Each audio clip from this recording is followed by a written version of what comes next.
All right, good morning, BG crew. It is Thursday morning, June 12th, 2025, and we are up and at it. We're down in the gym, ready to get after it. What I'm going to do today, so I have a bicep only workout today, so pretty simple, nothing too crazy, 3 or 4 exercises, just to get some blood in there. Almost consider this a recovery day, whatever. But again, just biceps. So we're going to run through that. But what I'm going to do is I'm going to do a Q&A during the workout. So again, I know most of you just like the silence, the no talking, just the straight up getting after it. But as you know, every once in a while, I love to answer questions, hit some comments as a way to show my respect back to all of you for taking the time to put a comment and question on the channel. So that's the plan today. Like I said, I just got down here in the gym, so I'm going to get warmed up. Just going to start with some basic, what I call pump room curls with a band here, just to get some blood in the arms. Going to consider this my first exercise, so we're going to hit this one first, and then we'll jump into a few other exercises. And in between the sets, I'm just going to hit some questions and comments. More than likely, most questions today, just so I can get some answers out there to some of you that have put a question onto the channel. So I'm going to get warmed up, and we'll see you guys in just a second.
All right, just hit a nice little warm-up set. Feeling good. So the first question here coming in from Andrew Cotran, TV8XS, just says, do you track calories or macros? Great question, Andrew. No, I do not. I do not track macros like crazy. Obviously, I am very familiar with my calorie deficit, calorie maintenance, and calorie surplus. So I do have a basic understanding of like how many calories I need to take in roughly in order for me to cut weight, maintain weight, and gain weight. A lot of my macros right now are primarily proteins, relatively high fat between the egg yolks and what I get in my red meat, and then a lot of vegetables. The carbohydrates during the week, so 6 days a week, are very low. I am maintaining somewhat of what I was eating during the 100-day cut. I am adding some meals. I've added a lot more vegetables into the diet. But going back to your questions as far as tracking macros, I do not track macros. I try to keep this as simple as possible. Yes, a long time ago, I got crazy with documenting and data gathering and putting down all my macros, carbs and proteins and fats, and weighing a lot of things. I've had so many scales over the years to weigh my meals essentially. But no, as of right now, I've really, over time, been doing this a long time, really have probably, 3 or 4 basic diets that I utilize, whether I'm looking to do more of strength or powerlifting type routines, more kind of bodybuilding based routines, power building splits. If I'm doing hybrid work, like a lot of running and lifting at the same time, I have diets that are somewhat tailored to those training cycles. And have a good idea of what I'm getting in during those, just because I've been doing it so long. So I have a great idea of what my macros and what I'm getting in for protein, what I'm getting in for carbohydrates, fats, and whatever. So I try not to track. I try to keep things as simple as possible. 5 to 6 meals a day. I break down my meals pretty equally as far as again, if I have a pound and a half of red meat or 2 pounds of red meat that I'm going to cook, let's call it in bulk, meaning cook prepping for meals, I'll simply just take that 2 pounds of red meat and whatever it is, and just break it down equally amongst a couple meals that I'm going to take with me to work or I'm going to have during the day. I'm not weighing it out to make sure that I'm getting a certain portion of that meat in each of the meals. As far as ounces go, carbohydrates, like I said, I'm not eating a lot of carbohydrates right now. And as far as the vegetables, try to get in as much vegetables as I can right now, more or less as a filler and just to add a little more kind of water and some nutrients to the diet. But as far as like specifically tracking those macros, I do not. So great question, and I'm going to jump in and hit another set here.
All right, next question coming in from Cali Play 8A86.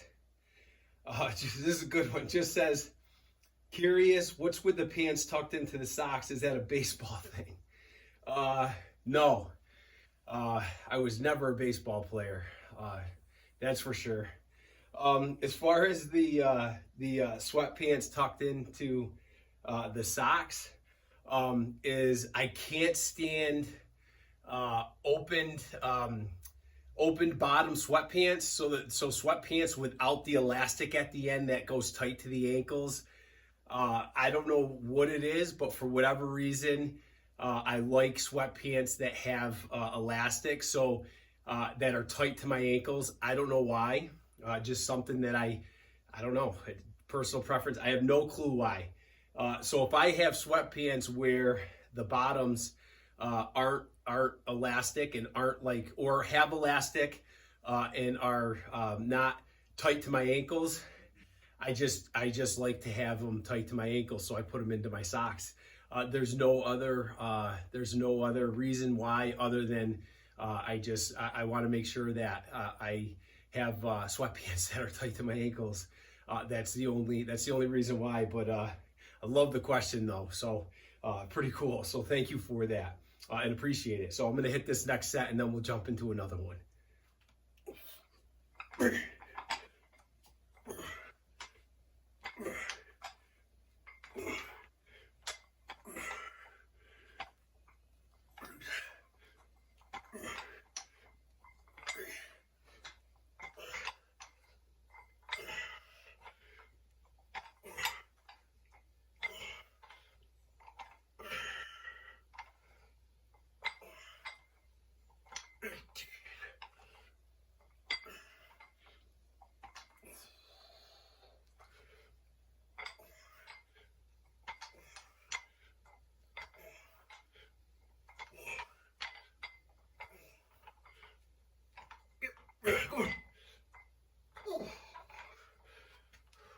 All right. Next comment slash question with a question in it. Coming in from Rakes Shahir 445 just says, I admire consistency, especially with a home gym. I find it hard to stay motivated. Does anyone have tips? Maybe HermQ could help with some structured planning. So Rakes here 445. Thank you for the question slash comment. And the question obviously here was kind of opened up to the channel. Does anyone have any tips as far as staying motivated? So just my feedback to that is, keep things interesting in the gym. Keep things, constantly keep things changing. I think that's very important.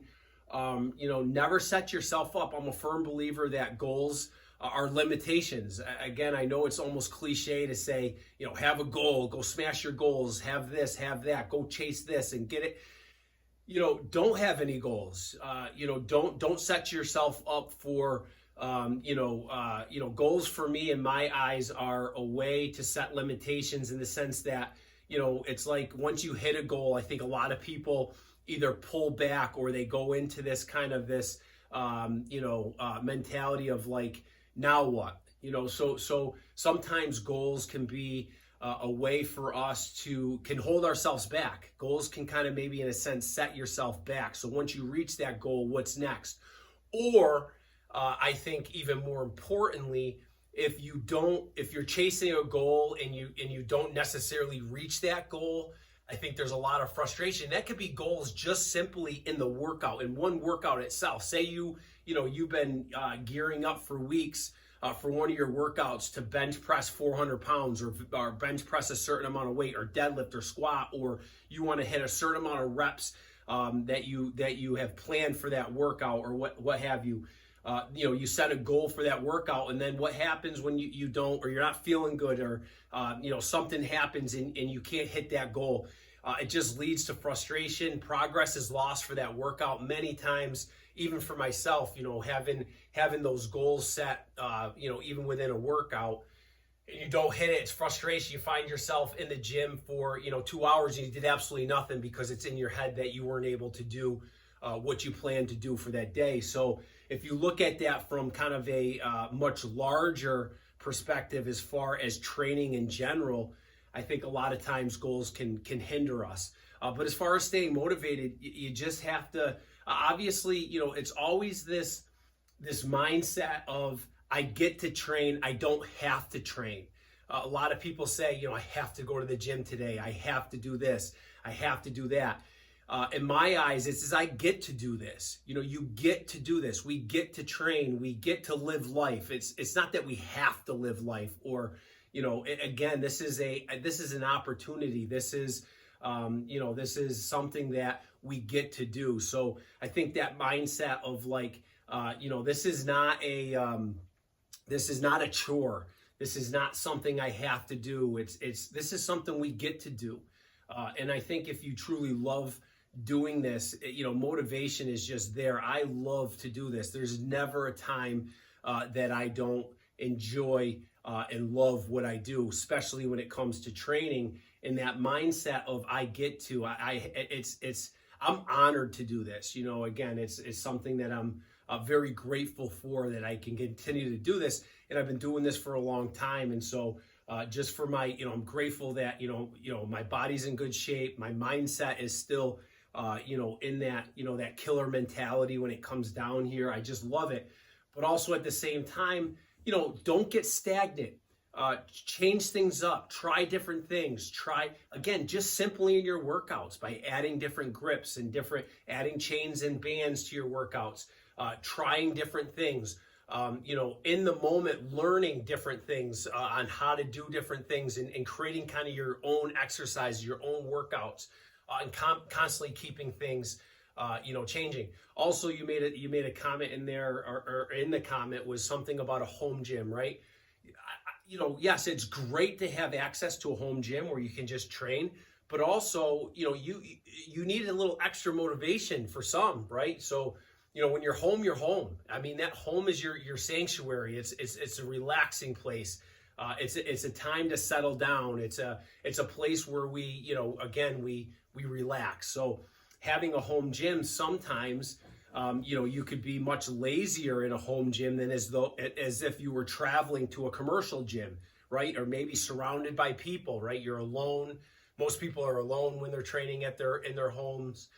It could be, again, you could get kind of lazy, so to speak, because you're home, right? It's just, you can go upstairs or you can go out the room and, there's the kitchen, there's the kids, the family, the wife, what have you, watching TV, relaxing. And again, so you have to get in that mindset. I've always said to myself, in building a home gym, and I've had, a home gym for a long time, is I want to, yes, have it here, easy, accessible, and grateful for it, but at the same time, find a way to cut yourself off. Find a way that you're like entering a different environment, like you're not at home, right? So try to create a way that you can completely cut the gym off to where you're actually in some sense going to the gym, but you're still at home. So again, a little bit long-winded on that. I have one more set here of dumbbell curls, so I'm going to hit these and then we'll jump into a few more questions and comments.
All right.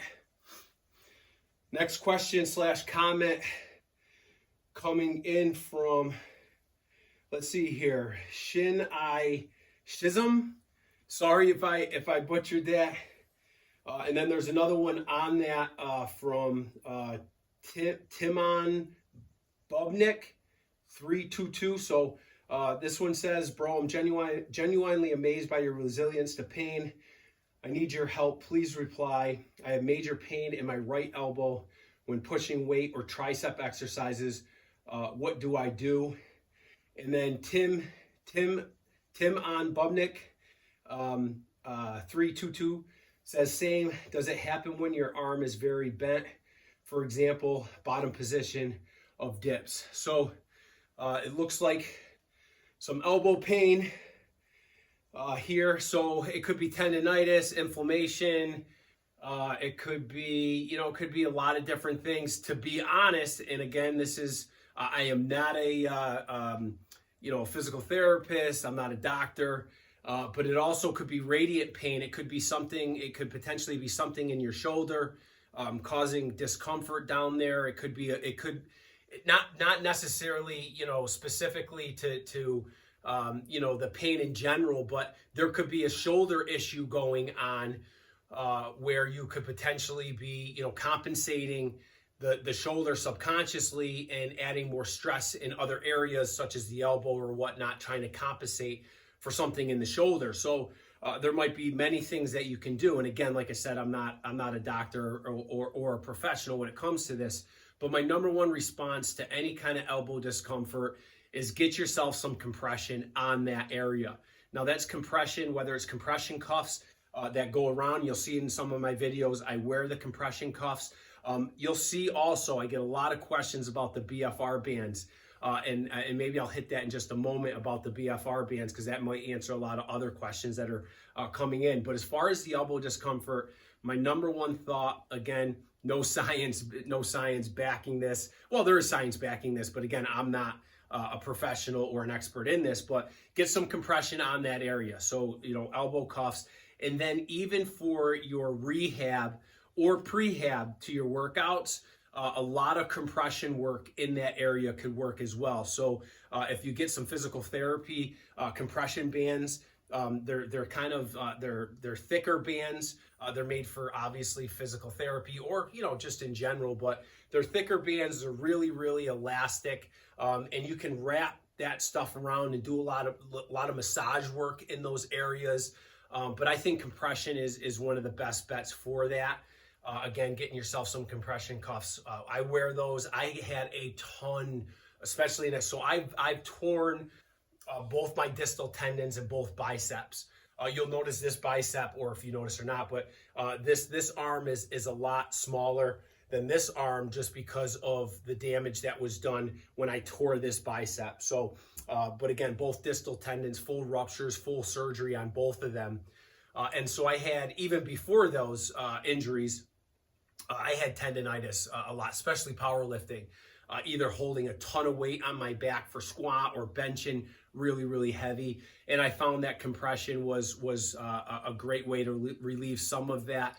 Also, get a lot of blood flow in those areas. So do a lot of forearm work, do a lot of tricep, really light tricep work, where again, you're not killing your triceps with heavy weight, but you're using light weight, or you're doing a lot of light push downs or cable push downs for the triceps.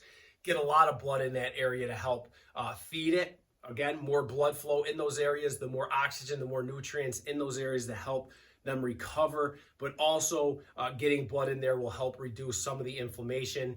I know for me, it took me a long time way back. I spend 20 minutes just kind of getting tons of blood in those areas to help relieve some of the discomfort that would happen. And then second to that, as I mentioned earlier, maybe there's a shoulder, maybe there's another issue going on where you're compensating. So you're really putting a lot of stress on that area because you're compensating for another issue that might be happening somewhere else in the body. I use the shoulder as an example because I find that to be a pretty, I won't call it common, but let's call it a pretty common thing where, again, you have a shoulder issue going on and you're utilizing something else and putting stress on that other area to help relieve the discomfort or the injury in another area subconsciously. You're just doing it, right? So maybe strengthening something or looking at, your shoulders, what have you, could be an area that you might want to look at. But that's my feedback to that, and we're going to jump into another set.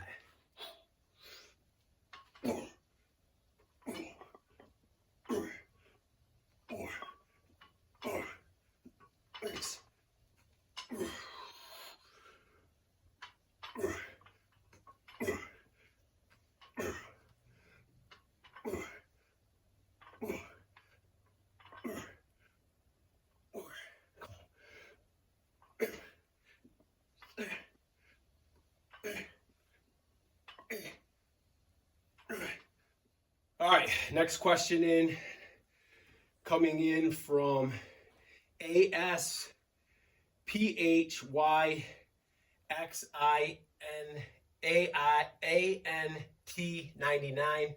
Sorry, I struggle with these handles sometimes. Just says, nice bro, what is your cut/bulk calories? So just to keep it simple, my cut calories are anywhere from 2,200 calories and below, and my bulking calories are anywhere from 2,500 up to 3,500 calories, depending on how much weight I want to gain. And that's simply it right there. I will phase in on both bulks and cuts. So what I mean by phase, I'll start at that 2,200 calorie deficit to start a cut, let's say, and then I'll slowly, every 4 weeks, I'll start taking off, 100, maybe 150 calories, and progressing down in the calorie intake. Same with bulking. We'll start at that 2,500 range. Obviously, especially if I'm going from a cut into a bulk, let's say, those 300 calories matter. So 2,200 being that baseline for a deficit, that 2,500 being that baseline for a bulk. From going from 2,200 to 2,500 calories is a big difference, especially if you had, reduced yourself down to, let's say, 1,800, 1,700 calories. and then you're going into a bulk and you work yourself up to that 2,500. That's a big difference. And then from there, I will phase that in as well. So every 4 weeks or so, let's say we'll jump up another 150, maybe 200 calories and kind of just feel how the body's going from there. But that's kind of how I look at my cutting and bulking calories. Another one here coming in from Caden Johnston, 1654, just says, hey, question, is there a reason when you're on a bench, sometimes you lift your legs up and cross it because you're trying to get some core activation, or do you want to limit leg drive as much as possible? You nailed it in the last part of that. I want to limit leg drive as much as possible to isolate the movement to, let's say, the chest for dumbbell bench, right? So if I'm bringing my legs up on dumbbell bench, or I'm doing that on bench press, or any exercise really that I can, obviously physically do that, I'm trying to limit leg drive. I want to take the legs completely out of it and isolate the movement completely into, let's say, the chest for dumbbell bench. I want no leg drive. I want it all to be coming from the chest. Being a power lifter or a former power lifter and competing, obviously you look at leg drive for all your lifts, including your bench press, your dumbbell bench, your shoulder pressing, again, obviously your deadlift and your squat, but your leg drive becomes an essential part of that. So even for me, in that, for powerlifting for so long, my body's really in tune with leg drive, especially on, bench pressing movements. So for me, even taking my legs up completely changes the lift for me because I have it in me for leg drive for a lot of those pressing movements. Now, if I'm going heavy and stuff, obviously I like to utilize leg drive for that, but you nailed it in the last part of that.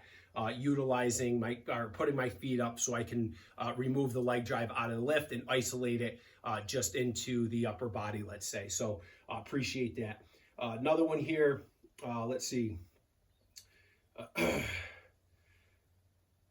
Another one here from Hurley Meyer, 1166. Does not your equipment rust outside? Of course, yes, it rusts. I've had this equipment in so many different environments over 20 plus years. I've cleaned it up. It's been rusted to, again, the equipment is just awesome. I love it. I'm going to let it do what it's going to do. It's outside. I always look at it this way, rather than store it, and yes, I could think of some things to get things covered out there. But in my eyes, it's just something I'm not, don't have the time to do right now, to be honest. But also in my eyes, rather than that equipment just sitting and being stored, I'd rather have it being outside, getting rusted to whatever, but also being used. I mean, it was just sitting in storage, not being used. It was driving me nuts, not being able to use this equipment. So again, but yes, it's going to rust. I've had it for so long, and it's just been amazing. I have no issues with it whatsoever. I'm not worried about tetanus. I get those comments a lot. Not worried about it.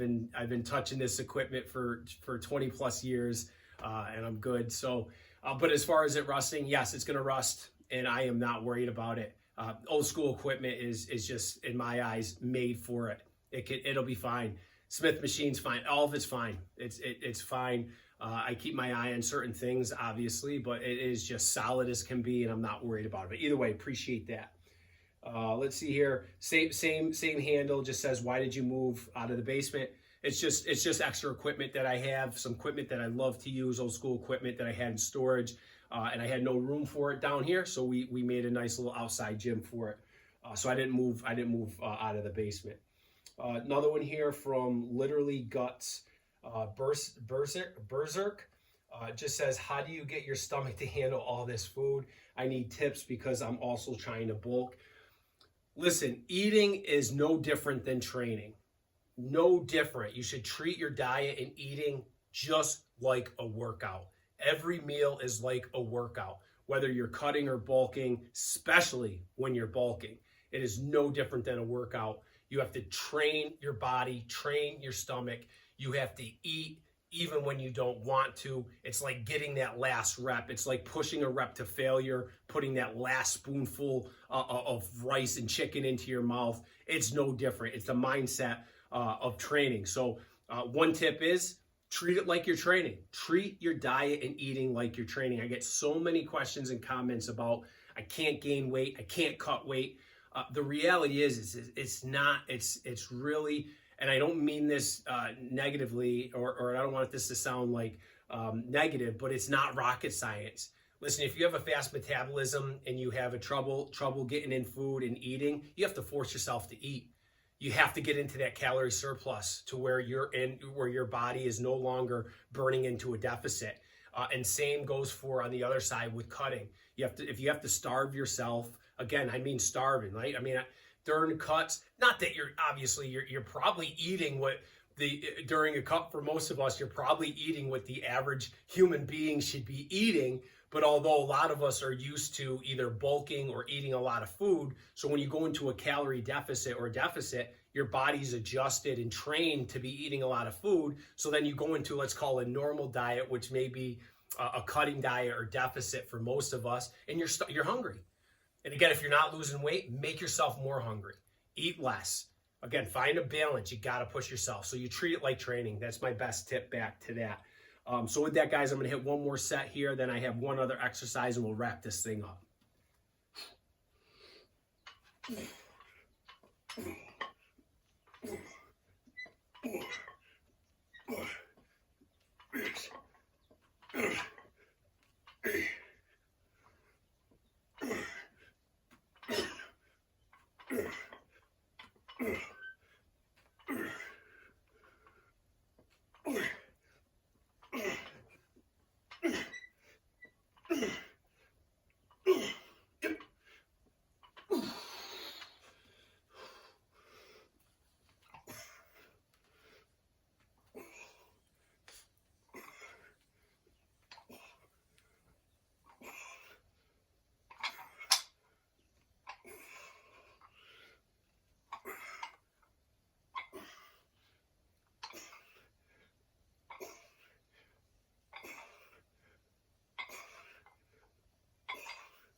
All right. Another question coming in from JDog9329. It just says, are you and your wife both on the 6-day keto diet? So yes, we are on essentially the same diet. She is eating some different things at the moment, but for most of the 100-day cut, she was also on kind of the same diet I was, which was essentially just meat 6 days a week, no carbohydrates, fats and meats really for that. Now she's kind of doing some other things with some yogurts and fruits and different stuff like that. And for me, I just really added a lot of vegetables into the diet right now. So a lot of my meals aren't just meat, they're meat and vegetables. And then we have a refeed day on Saturday. So, but yeah, we're on similar diets for the most part. Appreciate that question. Next one here coming in from Steve has been there. Just says, why the suit for 405? Don't get it. So this was on a deadlift video where we were outside training. And to answer that question very easily is it's 405 is a great way for me to additionally set the suit. So obviously I put the suit on, I get into that. If you're familiar with deadlift suits, you know the process depending on how tight your suit is. Been doing obviously powerlifting and equipped powerlifting, competing for a long time. So very familiar with geared powerlifting. Absolutely love it. I think it's the best powerlifting in my bias. But as far as why 405, I've done many different jumps as far as if I'm doing like a max effort day, I've done many different variations of equipment, gear as far as jumps go. So there was a time where, 500 was a pull in briefs, then 600 was a pull in straps down. And then, up and up until that was consistently doing that. So I've just done different things when it comes to the suit. And right now, given my body weight and the suit that I'm using, 405 is just another way to set the suit in again. Again, if you're familiar with putting on deadlift suits, squat suits, bench shirts, There's always different ways to set those and or to get them on. And so again, I get it, let's say for instance, I get it 95% on where I feel comfortable in my deadlift suit. 405 for me is a great weight that helps me set that suit that extra 5%, helps to get on that extra 5%, get down in position. It's enough weight on there that I'm able to really pull my hips down without picking the weight off the ground because I want to set the suit at that position. So again, it's just a great way for me to additionally set the suit that extra 5% so that it's officially on, we'll call it. And 405 is just a good number for me to, again, it's a part of a warm up, and it's a part of setting the suit to get that suit on to where I want it. 405 is a great way to do it. Get down in the position. I feel the suit with that. I can pull myself down a little bit. I feel the suit additionally get on. Again, if you're familiar with that kind of powerlifting and using gear, you definitely know what I'm talking about. But 405 is just a great number for me to set that suit during my warm-ups. Appreciate the question. Let's see here. Here's one from Blah Legend 099. Just says, how long have you been using roids? Natural, so appreciate that. It's a comment question. It's just part of the game. That's what happens in this world is those comments come in. But either way, appreciate the question. Another one here from Peck VNBF. Do you do T-bar row? Yeah, if you look back at some of the videos, there's a recent back workout where we were outside hitting back workout and we hit some T-bar variations, T-bar row variations. I have a landmine for the barbell for T-bar rows, which is a great setup, but absolutely I hit T-bar rows. Let's see here. Another one from Nag Per Fight Club. Sorry, 5662 says, what time do you sleep? So I'm in bed before 9 o'clock. So last night, perfect example. You see the video posted. We had some stuff after school to do, some appointments, and then we got home. We cooked dinner. We ate. And then my son trained last night, 6:45. We got out there. He trained. Took about 45 minutes to get through that workout. And then it was just getting things in the house situated. And again, I was ready to rock and roll in bed upstairs, getting settled in before 9 o'clock. So I try to get to sleep before 9 o'clock, especially with a lot of my early workouts. I operate really well on 5 to 6, 4.5, 5, 6 hours of sleep. Just works for me. So, so guys, listen, we're going to stop there. I could keep going. I'm sorry. I'll try to get to some more of these. I have my last set of dumbbell hammers. And for today's workout, I did 5 sets of everything. Pretty easy, simple, nice day. Arms feel good. But I'm going to finish this workout up and I will see you guys for the next workout. And I'll definitely hit some more questions and comments. But thank you for leaving a question and comment. And please feel free to throw some more out there. And we'll see you guys for the next workout.